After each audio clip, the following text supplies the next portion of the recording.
Here are 5 amazing recipes for date bark. All of our date bark recipes start with dates that we cut in half then press out flat on a piece of parchment. From here, the toppings get fun.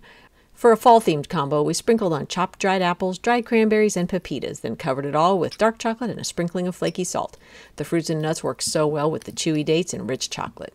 How about a Bourbon Ball date bark? We stirred some bourbon into a quick buttercream, then spread it over the dates and topped it with chopped pecans, dark chocolate, and flaky salt. As Kentucky girls, we love to use bourbon in dessert, and this one worked out great. S'mores on date bark? Yes, please. We spread marshmallow fluff over the pressed dates, then sprinkled on plenty of graham cracker pieces. This time we used milk chocolate and salt for a little pop. The flavor combo of s'mores never fails, and the addition of the chewy dates takes it next level.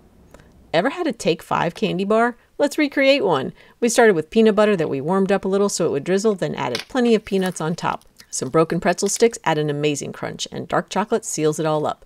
Don't forget the flaky salt. This is my favorite combo. It hits all the flavor notes perfectly.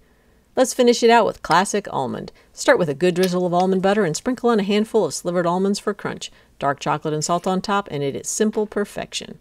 For all of these recipes, put your date bark into the freezer to harden the chocolate, then cut or crack into pieces and enjoy. Store in the fridge or freezer until ready to serve.